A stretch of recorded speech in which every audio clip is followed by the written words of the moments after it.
मस्त रहिए, बढ़िया रहिए। चलिए, बहुत बहुत बधाई आप लोगों को। आइए, चलिए, खुश रहिए। आप जैसा कि देख रहे हैं, हमारे पास इस समय 4 सिलेक्टेड लोग हैं। ये सब अपना, ठीक है ना, अब रैंक के साथ, पोस्ट के साथ आपको जानकारी दी हुई है। इनफैक्ट 5 लोग आज हमारे पास हैं, पर मुझे तो 4 दिख रहे हैं। अच्छा, आ रहे हैं, ठीक है। एंड ये मैं इन लोगों को विशेष धन्यवाद देना चाहूँगा। जैसे जनरली हमारे पास क्लासरूम सिलेक्शन से ही होते हैं, ये इंटरव्यू गाइडेंस से सिलेक्टेड लोग हैं, पर इन्होंने समय दिया, आप लोगों को गाइड करने के लिए आए, तो इसलिए इनको विशेष आभार देने की ज़रूरत है, ठीक है।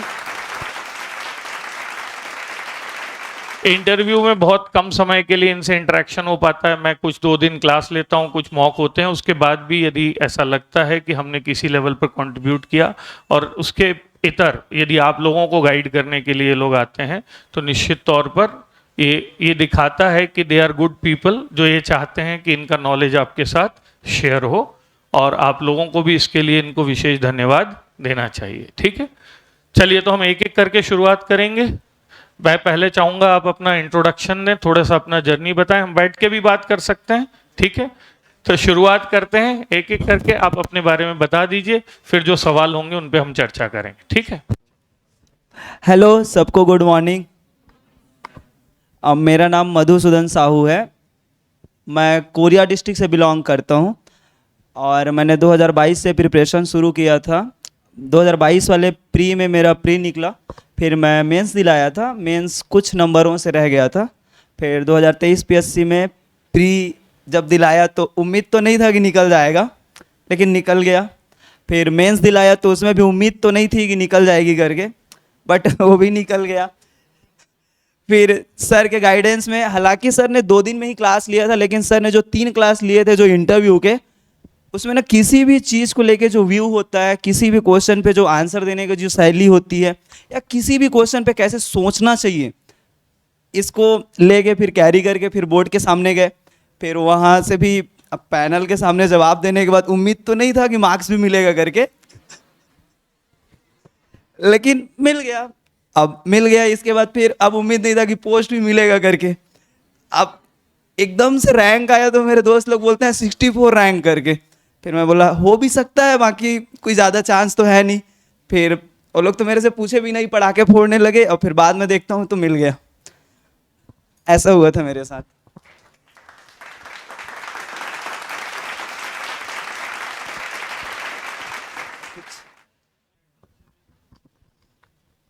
Good morning everyone. My name is Harish Kumar Kanwar, और मैं बेसिकली कटघोरा क्षेत्र का रहने वाला हूँ, महेशपुर का। और मैंने अपना जो सीजीपीएससी का जर्नी था 2021 से किया था। ये मेरा 3rd अटैम्प्ट है, और first pre, first mains, first interview है। और बाकी वैसे मेरा भी जर्नी वही रहा है कि पहला अटैम्प्ट में प्री क्लियर नहीं हुआ, सेकंड अटैम्प्ट में भी प्री क्लियर नहीं हुआ, थर्ड अटैम्प्ट में प्री क्लियर हुआ तो मेंस अच्छे से वो नहीं था, प्रिपेयर नहीं था। बट मैंने दिया, लेकिन मेंस का इस बार का थोड़ा पैटर्न थोड़ा चेंज था। तो मेरे को जो स्कोर करना था, जैसे पेपर 1, पेपर 2, पेपर 4 जैसे होता है, स्कोरिंग होता है, उसको मैंने बिगाड़ डाला था। तो मेरा लास्ट एग्ज़ाम जो पेपर 7 होता है, उसको भी देने का मन नहीं था। तो मेरे जस्ट फ्रेंड लोगों ने मोटिवेट किया कि जब पेपर दे के आ जा, कम से कम पढ़े। तो मैंने उसको ऐसी लाइटली दे दिया, तो मेरा मेंस भी क्लियर हो गया, और उसके बाद अभी इंटरव्यू में भी क्लियर हो गया। तो ऐसा मेरा जर्नी रहा है। बाकी सब चीज़ अनएक्सपेक्टेड होता है, कई चीज़, कुछ चीज़ मतलब आपके मेहनत पे भी डिपेंड करता है बहुत चीज़।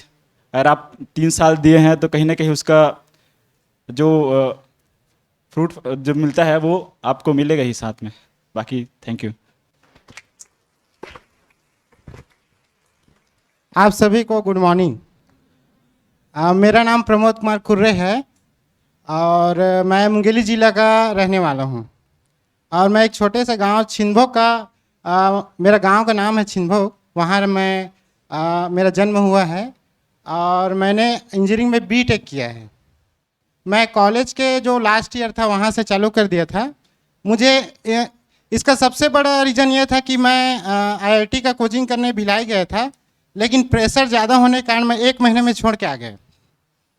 तो मुझे लगा कि अगर बड़ा अचीवमेंट आपको लेना है तो शुरुआत पहले से करो, तभी आपको वो लक्ष्य प्राप्त कर सकते हैं आप।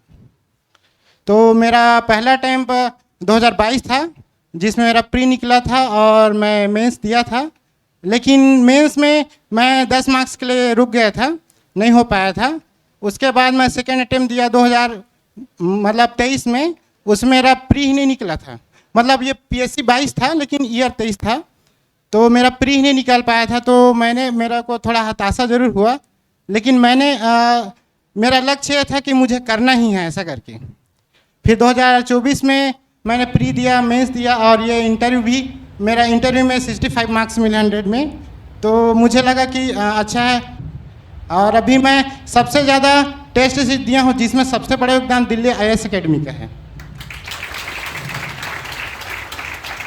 क्योंकि मैं कोचिंग नहीं किया हूँ, लेकिन 3 साल तक कंटिन्यू 12 महीने मैं मेंस का टेस्ट ही जब भी हुआ दिल्ली IAS में ही दिया हूँ। और यहाँ का जो चेकिंग लेवल है बहुत अच्छा है, इसलिए मुझे लगता है कि मेरी सफलता में दिल्ली IAS का बहुत बड़ा योगदान है।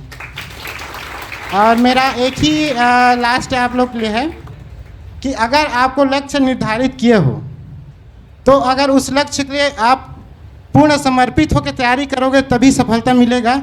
और आप पहली बात तो आप लोग सब बाहर से आए होगे, है ना, तो आपको डेडिकेट होके ही पढ़ना है। ऐसा नहीं है कि आज पढ़ लिए फिर कल घूमने चले गए। आपको मिनिमम 1 साल 2 साल 3 साल ज़्यादा नहीं देना है कोर्स कंप्लीट होने के बाद या कोर्स करते करते, क्योंकि एक एज के बाद हमको ऐसा लगने लगता है कि नहीं तैयारी अब एक एज के बाद ऐसा लगना कि तैयारी हो गया, अब सफलता नहीं मिल रहा है ऐसा करके। लेकिन हम 2 साल 3 साल अच्छे से देंगे तो PSC को अच्छे रैंक से अचीव कर सकते हैं। बस यहीं तक अपने वाणी को विराम दूंगा। Thank you.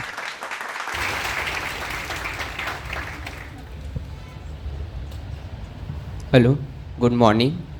मैं नरेंद्र देवांगन हूँ। इस बार CGPSC की परीक्षा मेरा 2023 में 105 रैंक है और मैं COI के पद पर चयनित हुआ हूँ। मैंने अपनी प्रारंभिक शिक्षा व उच्च शिक्षा चांपा में ही पूर्ण की। मैं और अगस्त 2022 में मैं बिलासपुर आया पढ़ने, और ये मेरा प्रथम प्रयास था। और मेंस मेरा बहुत ख़राब गया था, तो मैं सोचा भी नहीं था कि निकलेगा। और फिर मेंस के बाद मैं हॉस्टल वार्डन की तैयारी में लग गया था, नहीं निकलेगा बोल के, और मैंने उसका भी अच्छे से तैयारी किया। और फिर अचानक मेरा इंटरव्यू की लिस्ट में मेरा नाम आ गया। फिर मैं बहुत कंफ्यूज हो गया था, क्या करूं, कैसे करूं।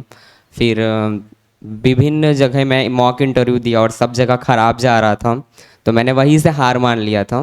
फिर जब यहाँ मॉक इंटरव्यू देने आया तो यहाँ 3 सर का पैनल था, जिसमें विनय पाठक सर थे, और मैंने सबका गलत उत्तर देते हुए भी उन्होंने मुझे ऐसा इस दिलासा दिलाया कि मैं सही उत्तर दे रहा हूँ। और इससे मेरा कॉन्फिडेंस बढ़ा कि जो रियल इंटरव्यू होगा वो भी ऐसा नॉर्मल रहेगा, जो आपको अटैक ना करके आपको सहानुभूति दिखाएंगे। फिर ऐसा ही उद्देश्य लेकर मैं वह गया, और मेरा इंटरव्यू शाम 5 बजे था, और दूसरों की तुलना में मेरा इंटरव्यू केवल 10 मिनट का ही था। और मैं घबरा गया कि इंटरव्यू भी ख़राब गया बोल के, लेकिन ऐसा नहीं था। इंटरव्यू शॉर्ट टर्म था, लेकिन जो भी उत्तर मैंने दिया वो सही लगा और मेरा 72 मार्क्स आया। और इसका सबसे बड़ा योगदान तो सौरभ सर और उनकी टीम था, जिनके वीडियो से देख के मैं प्रभावित हुआ, और यहाँ जो मॉक इंटरव्यू दिया वो मेरे लिए बहुत फ़ायदेमंद साबित हुआ। Thank you.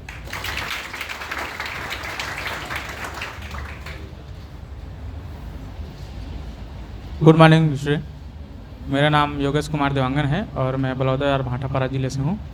और मैं CGPSC 2023 में 84 रैंक राज्य निरीक्षक अभी चयन हुए हैं। और इंटरव्यू के दौरान सर, मतलब सौरभ सर के जो गाइडलाइन है वो उसका मैं समुचित रूप से पालन करता रहा था। और बहुत कन्फ्यूजन था इंटरव्यू के लिए कि इंटरव्यू में क्या होता है, कैसे होता है। तो सौरभ सर का जो क्लास था, इंटरव्यू गाइडलाइंस और यहाँ का जो मॉक इंटरव्यू था, वो मेरा सबसे बढ़िया इंटरव्यू था। और मैं प्रत्येक स्टूडेंट से एक जो रिक्वेस्ट है, निवेदन करना चाहूँगा कि प्रत्येक स्टूडेंट के जीवन में 3 दुश्मन और 3 दोस्त होते हैं। जैसे अगर मैं दुश्मन की बात करूँगा तो सोशल मीडिया सबसे बड़ा दुश्मन है अभी, और एक नींद है हमारा जो सबसे बड़ा दुश्मन है, और भूख है। जो स्टूडेंट नींद, भूख और सोशल मीडिया को त्याग कर सकता है, वही अपने लक्ष्य को प्राप्त कर सकता है। और अगर दोस्तों की बात करूं तो धैर्य जो CGPSC का सबसे बड़ा मित्र होता है। जिसके पास धैर्य नहीं होगा वो इस परीक्षा को पास नहीं कर सकता। आत्मविश्वास और खुद पर दृढ़ निश्चय, ये 3 दोस्त अगर जिसके पास हो वही इस परीक्षा को पास कर सकता है। ये मेरा 5वां प्रयास था और पहला इंटरव्यू था, और मैं गांव से ही रहकर तैयारी करता था, और सर के जो ऑनलाइन क्लास थे तो उसको मैं अटेंड करता था, और सौरभ सर का जो नियमित रूप से मार्गदर्शन मुझे प्राप्त हुआ था। और प्रत्येक स्टूडेंट से कहना चाहूँगा कि असफलता मिलेगी ज़रूर, लेकिन अगर धैर्य, आत्मविश्वास और दृढ़ निश्चय हो तो सफलता बहुत दूर नहीं होगी।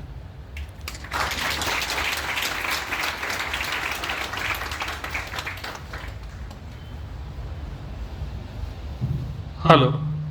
तो आपने सबकी बातें सुन ली, और सबकी बातें सुनकर जो सबसे बड़ी चीज़ जो हमको समझ में आ रही है वो यही है कि कई बार हमको लगता है कि हमारा कैसे होगा और हमारा क्यों होगा।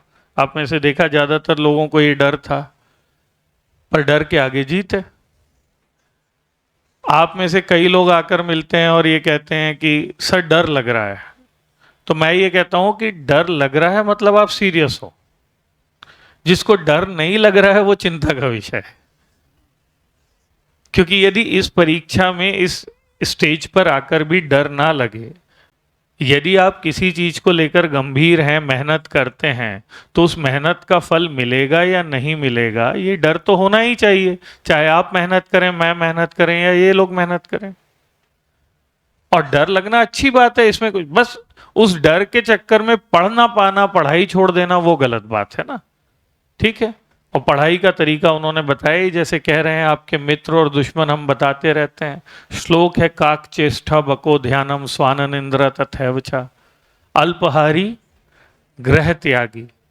आप सिर्फ आखिरी वाले हैं नहीं, तो ग्रह त्यागी के अलावा भी जो पंच लक्षण है उनको अपनाने की जरूरत है। तो आप लोग कुछ सवाल पूछें आपकी तरफ से, पहले मैं 1-2 पूछ ले रहा हूं, तब तक आप सवाल इकट्ठे कर लीजिए। आप में से जो भी जवाब देना चाहें, दोनों तरफ माइक है, फ्री है, आप बताइएगा। सबसे पहले तो इनको यही है कि अब 2 महीने बचे हैं, आप सब पिछली बार प्री निकाल चुके हैं, तो प्री के लिए क्या रणनीति इनको अपनानी चाहिए? कौन बताना चाहेगा भाई? हाँ बताओ। देखिए, अगर आप पीएससी का तैयारी करें तो आपका प्री, मेंस, इंटरव्यू सभी स्टेज इंपॉर्टेंट होते हैं, जिसमें सबसे ज़्यादा इंपॉर्टेंट होता है प्री। मेरा सेकेंड अटेम्प्ट में प्री ही नहीं निकला था, इसी कारण मुझे 1 साल वेट करने पड़ा। तो आप समझ सकते हो मेरा पहले से तैयारी ऑलरेडी था, है ना। उसी समय मुझे कोई ना कोई पोस्ट मिल ही गया रहता, लेकिन मुझे 1 साल वेट करना पड़ा, और मेरे ज़िंदगी का 1 साल जो महत्वपूर्ण है वो चला गया, है ना। तो आपको प्री के लिए मैं कुछ सजेशन दूंगा, आप फॉलो कर सकते हैं, मैंने किया था उसको। सबसे पहले तो आपको 2-4 साल जो लगभग आप 21 से देख सकते हैं, 21 से लेकर आप 24 तक जो भी प्री आया है क्वेश्चन, उसको आप एनालाइज करें अच्छे से, किस पोर्शन से कितना क्वेश्चन आ रहा है और किस विषय में ज़्यादा ध्यान देना है। अभी बताऊंगा मैं उस क्या क्या विषय में आप ध्यान दोगे उसको, तो उसको आप पहले एनालाइज करोगे, और हो सके तो क्वेश्चन को आप टाइम है तो नोट करो, नहीं तो उसी को देख के आप उसी से देख सकते हैं। पहला तो आपको मैं सीजी का बता रहा हूँ, छत्तीसगढ़ का, क्या में पहले फोकस करना है आपको। पहले तो आपको एक डेली रूटीन बताता हूँ जो आपको प्री और मेंस दोनों में काम है। सी सेट जो होता है वो बहुत इंपॉर्टेंट होता है, क्योंकि मेरा एक दोस्त था वो 45 मार्क्स से ला के बाहर हो गया था, ओबीसी वाला था, ठीक है, और 1 मार्क्स के कारण उसको 1 साल वेट करना पड़ा, जबकि जीएस में उसका पूरा क्वालिफाई था, बल्कि एक्स्ट्रा मार्क्स था। तो आपको सी सेट में ध्यान देने के लिए छत्तीसगढ़ और हिंदी और रीजनिंग और मैथ्स होता है। आपको छत्तीसगढ़ और हिंदी को डेली आप 30 मिनट दे सकते हैं, 30 मिनट। उससे क्या होगा, आपका प्री सी सेट तो क्वालिफाई होगा, साथ ही साथ आपका मेंस में जो पेपर 1 होता है उसमें आप अच्छे मार्क्स गेन कर सकते हैं। जैसा कि सर ने आपको बताया, बहुत अच्छे से समझाया कैसे कैसे प्रिपरेशन करना है, लेकिन मैं मानता हूँ कि सर गुच्छे की वो चाबी होते हैं, मतलब गुच्छे की वह सही चाबी होते हैं जो हजारों ऑप्शन में से ना आपको एक ऑप्शन ढूंढ के देते हैं। तो आपके जो पढ़ाई के दौरान जो है, आपको ऐसा ज़रूरी नहीं है कि आप सेल्फ स्टडी की ओर ही जाएं। अगर आपको सर के साथ पढ़ने का मौका मिला है तो मुझे लगता है कि आप बहुत भाग्यशाली हो, आप बहुत खुश नसीब हो कि आप सर के मार्गदर्शन में पढ़ रहे हो। और पढ़ाई को लेकर के मेरा व्यू है कि मुझे नहीं लगता यार कि आप 4 घंटे पढ़ोगे तो नीट निकाल लोगे, 6 घंटे पढ़ोगे तो जेई निकाल लोगे, 8 घंटे पढ़ोगे तो सीजीपीएससी निकाल लोगे, और 10 घंटे पढ़ोगे तो यूपीएससी निकाल लोगे। ऐसा ऐसा मतलब मैं मान के चलता हूँ। मुझे लगता है कि जो समय है ना, आप मैं समय की लंबाई पे नहीं बल्कि समय की गहराई पे यकीन करता हूँ। और मुझे लगता है कि आप एक दिन में कितने घंटे पढ़ते हैं ये मैटर नहीं करता, बल्कि आप 1 घंटे में कितना पढ़ते हैं ये मैटर करता है। और सर ने जैसा बताया, मैं भी सर से ही सीखा हूँ, ठीक ना। बट जैसे कि सर ने जो बताया अनुशासन को लेके, करंट अफेयर को लेके और बहुत सारी चीज़ों को लेके, तो बच्चे जनरली 2 कैटेगरी के होते हैं, ठीक। मतलब जो सामने नहीं, जो ज़्यादा अनुशासन में रहते हैं गोलू बच्चे, मतलब पहले वाले होते हैं गोलू बच्चे, जो कि हर कुछ उन्हें अनुशासन में मिलता है। मतलब टाइम से खाना, टाइम से सोना और टाइम से सुबह उठना, टाइम से नहाना, जो सर जो बोलते हैं पूरा का पूरा होमवर्क करना, ठीक। और जो दूसरे वाले होते हैं वो भाई लोग होंगे पीछे वाले, यानी बैक बेंचर्स। मैं भी उन्हीं में आता हूँ। बट मैं उतना पीछे नहीं बैठता था, दिखता नहीं था ना यार, उतना पीछे से चश्मा लग गया है, ठीक। तो जो पहले वाले जो बच्चे होते हैं उनका हर एक शेड्यूल जो होता है वो टाइम टू टाइम होता है। तो उनके लिए जो करंट अफेयर वाली जो बात है वो एकदम सही है कि उनको डेली का डेली करना चाहिए, डेली का daily current affair daily 10 minute देख लेना चाहिए। लेकिन हमारा क्या होगा फिर तो ऐसे में तो हमारे लिए जो सर प्रयास करते हैं कि मतलब महीने भर की एक मैगजीन निकाल देते हैं, मुझे लगता है वो भी सही है, सही तरीका है कि आप महीने भर का एक बार पढ़ लो और हो जाता है। बाकी ऐसा कुछ थोड़ी है कि नहीं होगा। तो बाकी कोशिश करिए, और बाकी सर के मार्गदर्शन में अगर आपको पढ़ने का मौका मिल रहा है, सीखने का मौका मिल रहा है, जानने का मौका मिल रहा है, तो ये जो जर्नी है बहुत लंबी तो होने वाली है नहीं। बस अपने काम के प्रति ना थोड़ा ईमानदार रहेंगे, और जिस दिन सीजीपीएससी का फैसला आपका होगा, मतलब आप लोगों में से कितने बायो वाले हैं, ठीक, कितने मैथ्स वाले हैं, ठीक, और कितने आर्ट्स वाले हैं, चलिए ठीक है ठीक है, और कितने वाणिज्य वाले, कितने हैं मतलब कॉमर्स वाले, ठीक। और सॉरी यार अगर इससे ज़्यादा होता होगा तो मेरे को आइडिया नहीं है, मैं 4 ही जानता हूँ। इनमें इंजीनियर कितने हैं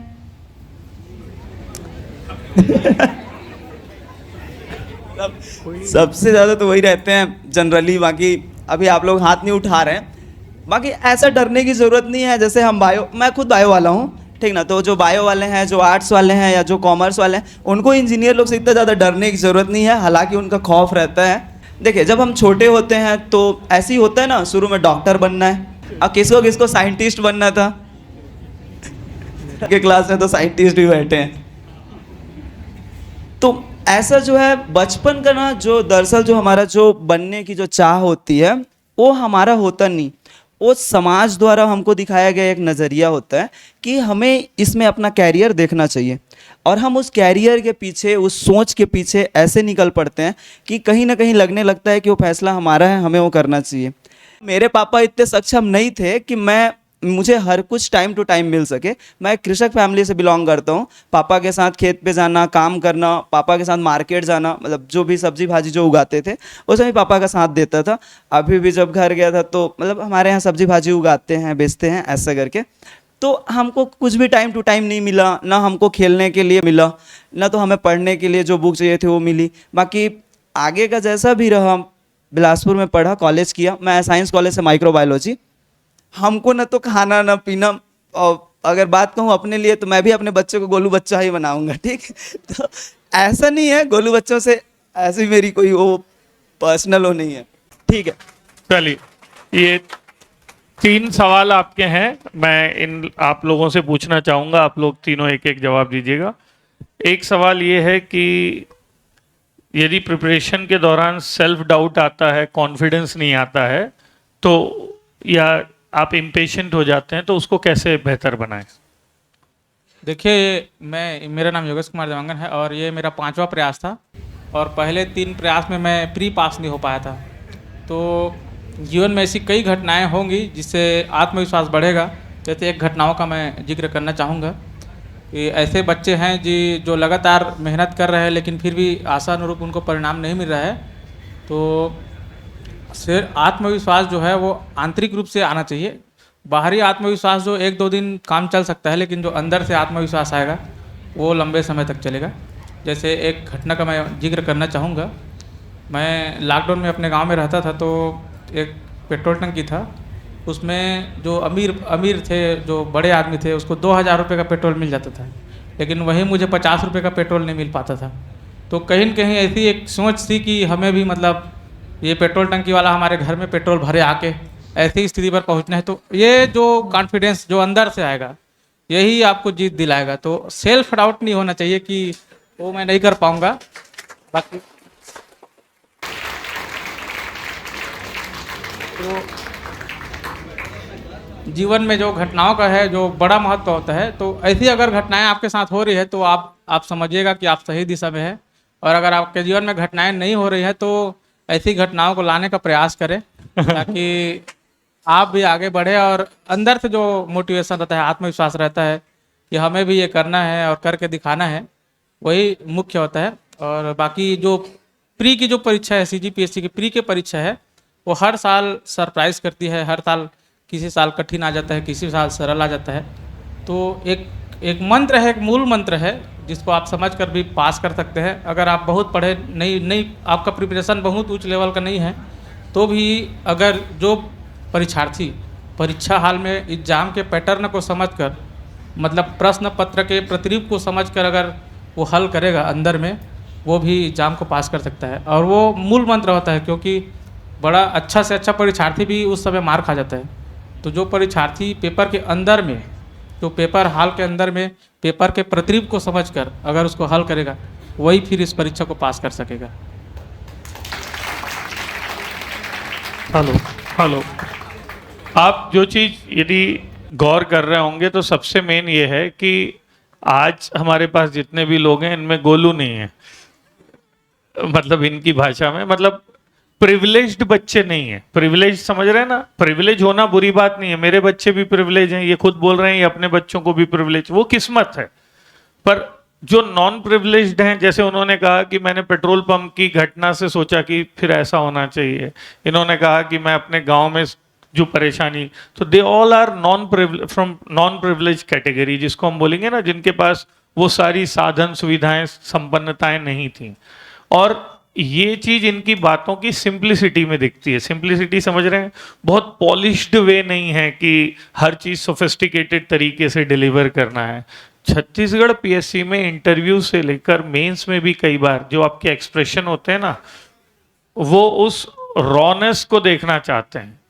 रॉनेस का सीधा सीधा सा मतलब है वो अधपकापन जो होता है ना, जिससे उनको लगता है कि नहीं ये माटी के लाल हैं, ये लोगों की तकलीफ समझेंगे। क्योंकि तकलीफ वो जब बेहतर समझेगा जिसने तकलीफ को भोगा है। भाई जिसने नहीं भोगा वो सिंपैथेटिक होगा, सहानुभूति। जिसने भोगा है वो समानुभूति रखेगा, एम्पैथी को जो फील करने वाली बात होती है ना, वो होती है। मैं 2 सवाल और लूंगा, एक आपके लिए, ताकि हम सब अपनी बातें कह पाएं। क्या हमें अपनी खुद की स्ट्रेटेजी बनानी चाहिए या दूसरों की जो रणनीति है उसके अनुरूप चलने की कोशिश करनी चाहिए? इसके संबंध में बोलना चाहता हूँ कि जब हम कोचिंग पढ़ रहे हैं उस दौरान हमें अपने टीचर द्वारा जो बताया गया मार्गदर्शन है, पहले उसको फॉलो करें। और दूसरा है जो सेल्फ स्टडी वाले हैं, तो वो लोग अपनी स्ट्रेटजी बना के चल सकते हैं। लेकिन मैं तो यही चाहता हूँ कि अगर आप सब जो यहाँ मौजूद हैं वो पहले टीचर के मार्गदर्शन में चलें, क्योंकि हम लोग अभी नवयुवक हैं और टीचर उस दौर से गुजर चुके हैं, नौकरी कर रहे हैं, उसको छोड़कर इन सब दौर से गुजर कर आपको कैसे सफल होना है इसके बारे में बता रहे हैं। हम अपने से सोचें और टीचर जो सब दौड़ देख रहा है, आप तो मेरे सामने। पहला प्रेफरेंस वही होना चाहिए कि हम टीचर के मार्गदर्शनों पर चलें। और अगर ऐसा लगता है कि हम अपना ही स्ट्रैटेजी में अच्छे कर सकते हैं या आगे प्रोग्रेस कर रहे हैं तो वो भी बेहतर है। लेकिन मैं ये चाहता हूँ कि मैं जिस प्रकार मैंने कोचिंग के दौरान अपने टीचरों के मार्गदर्शन पर चला है और आपके सामने हूँ तो मैं सफल भी हुआ हूँ, तो अपनी कोई स्ट्रैटेजी नहीं थी। जैसे अब मैं जो प्रयास दूंगा तो अब मैं कर सकता हूँ अपनी स्ट्रेटजी को। तो थैंक यू।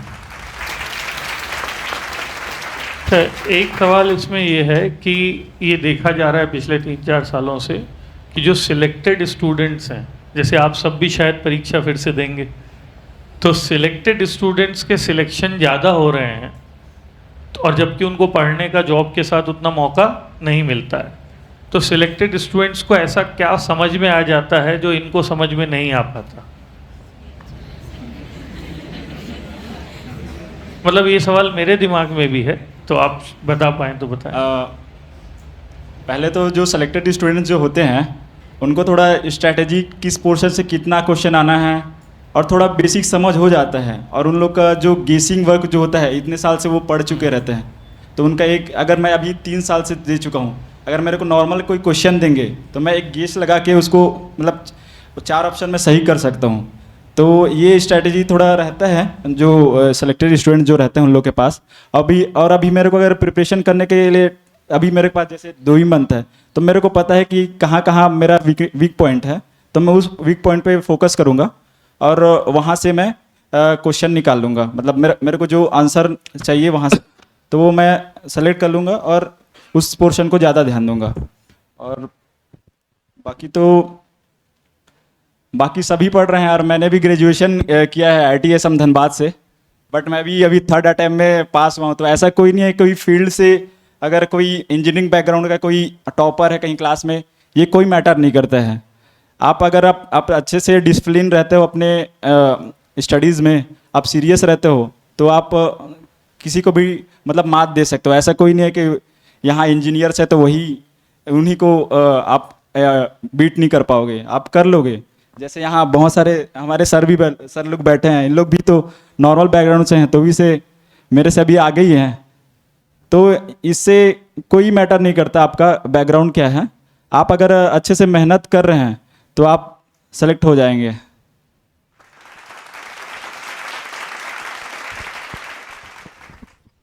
हेलो, बाकी जो 2 सवाल थे वो बड़े फैक्चुअल थे। आप किसी भी मीडियम से मेंस दिए हों, आप इंटरव्यू अपनी पसंद की भाषा में दे सकते हैं।